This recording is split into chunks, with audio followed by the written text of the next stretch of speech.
Hello friends, स्वागत है आपका इंडियन कंस्ट्रक्शन इन्फो चैनल में। दोस्तों, आज के इस स्पेशल वीडियो में हम बात करेंगे अंबाला कोटपुतली एक्सप्रेसवे के बारे में, जिसमें हम देखेंगे इस प्रोजेक्ट से जुड़ी तमाम इंपॉर्टेंट इंफॉर्मेशन, जिसमें शामिल हैं इस प्रोजेक्ट की some technical details, project cost, total length, project type, proposed structures, current progress, expected date of completion, project contractors etcetera. तो दोस्तों, कंप्लीट इन्फॉर्मेशन के लिए इस वीडियो के अंत तक ज़रूर बने रहिए। अगर आप इस इंफ्रास्ट्रक्चर रिलेटेड चैनल पर पहली बार आए हैं तो इस वीडियो को लाइक और चैनल को सब्सक्राइब करके हमारा मोटिवेशन ज़रूर बढ़ाएं। अंबाला कोटपुतली एक्सप्रेसवे का कंस्ट्रक्शन हरियाणा और राजस्थान स्टेट्स में किया जा रहा है और इसका निर्माण national highways authority of India अर्थात NHAI के द्वारा किया जा रहा है। इस एक्सप्रेसवे को अंबाला कोटपुतली इकोनॉमिक कॉरिडोर के नाम से भी जाना जाता है। फ्रेंड्स, इस प्रोजेक्ट का कंस्ट्रक्शन सेंट्रल गवर्नमेंट की महत्वाकांक्षी परियोजना भारतमाला परियोजना के फेज़ 1 के अंतर्गत किया जा रहा है।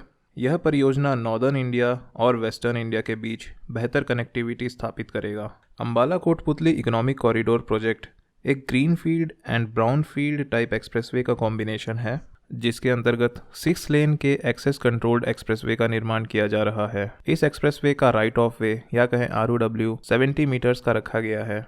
अंबाला कोटपुतली इकोनॉमिक कॉरिडोर की कुल लंबाई 313 किलोमीटर्स है, जिसमें ग्रीनफील्ड सेक्शन के अंतर्गत बिल्कुल नए सिरे से नए रूट अलाइनमेंट पर एक्सप्रेसवे का निर्माण किया गया है। वहीं इस परियोजना के ब्राउनफील्ड सेक्शन में एग्जिस्टिंग हाईवेज को एक्सप्रेसवेज में अपग्रेड किया गया है। पर्यावरण को ध्यान में रखते हुए इस प्रोजेक्ट के दोनों ओर 1,36,000 पेड़ों को भी लगाया जा रहा है। अगर बात करें इस प्रोजेक्ट के रूट अलाइनमेंट के बारे में, तो अंबाला कोटपुतली एक्सप्रेसवे हरियाणा राज्य के अंबाला से शुरू होकर कुरुक्षेत्र जिले में गंगेरी, पेहोवा, कैथल जिले में कौल, पुंडरी, करनाल डिस्ट्रिक्ट, जिंद जिले में रातौली, पीलूखेड़ा, जुलाना, रोहतक ज़िले में खरखरा, कलानौर, भिवानी ज़िले में बाउंद कलां, सनवर, चरखी दादरी ज़िला, मनेंद्रगढ़ ज़िले में बूचावास, नरनौल होते हुए राजस्थान के जयपुर डिस्ट्रिक्ट के कोटपुतली के नज़दीक पनियाला मोड़ तक जुड़ेगा, जहां यह एक्सप्रेसवे नेशनल हाईवे नंबर 48 से लिंक हो जाएगा। इस एक्सप्रेसवे पर design speed 120 kilometres per hour की रखी गई है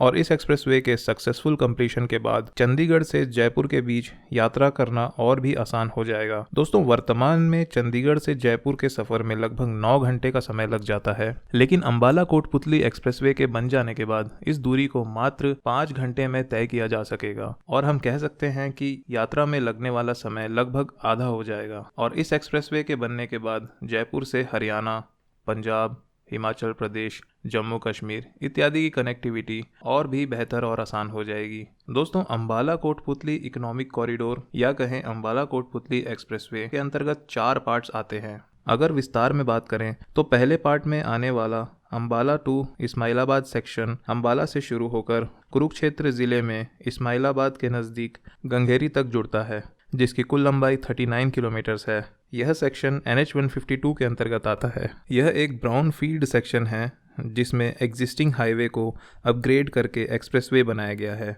इस सेक्शन का कंस्ट्रक्शन वर्क कंप्लीट हो चुका है। अंबाला कोटपुतली एक्सप्रेसवे का दूसरा भाग कुरुक्षेत्र डिस्ट्रिक्ट में इस्माइलाबाद के नज़दीक स्थित गंगेरी से शुरू होकर नरनौल में जाके समाप्त होता है। यह एक कंप्लीट ग्रीनफील्ड टाइप एक्सप्रेसवे है जिसकी कुल लंबाई 227 किलोमीटर्स की है। इस 227 किलोमीटर सेक्शन को अंबाला नरनौल एक्सप्रेसवे और ट्रांस हरियाणा एक्सप्रेसवे भी कहा जाता है और इस ट्रांस हरियाणा एक्सप्रेसवे को नेशनल हाईवे नंबर 152D के नाम से भी लेबल किया गया है। फ्रेंड्स, ट्रांस हरियाणा एक्सप्रेसवे एक 6 lane access control type expressway है, जिसके अंतर्गत 8 railway over bridges, 3 major bridge, 23 minor bridges, 11 vehicular underpass, 85 small vehicular underpass, 3 flyovers, 230 culverts का निर्माण हो रहा है। इसके साथ ही इस एक्सप्रेसवे पर 6 स्थानों पर वे साइड एमेनिटीज का भी कंस्ट्रक्शन किया गया है। ट्रांस हरियाणा एक्सप्रेसवे को कंस्ट्रक्शन वर्क के लिए कुल 8 पैकेजेस में डिवाइड किया गया है और इसका कंस्ट्रक्शन वर्क गावर कंस्ट्रक्शन,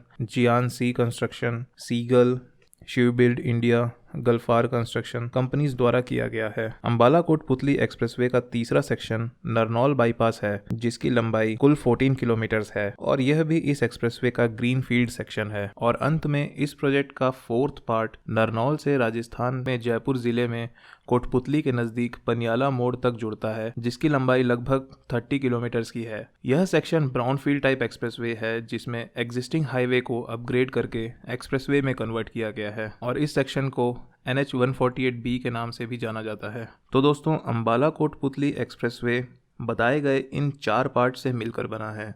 अब अगर बात करें करंट प्रोग्रेस की, तो वर्तमान में इस प्रोजेक्ट का 97% वर्क कंप्लीट हो चुका है और इसका कंप्लीशन जुलाई 2022 में एक्सपेक्ट किया गया है।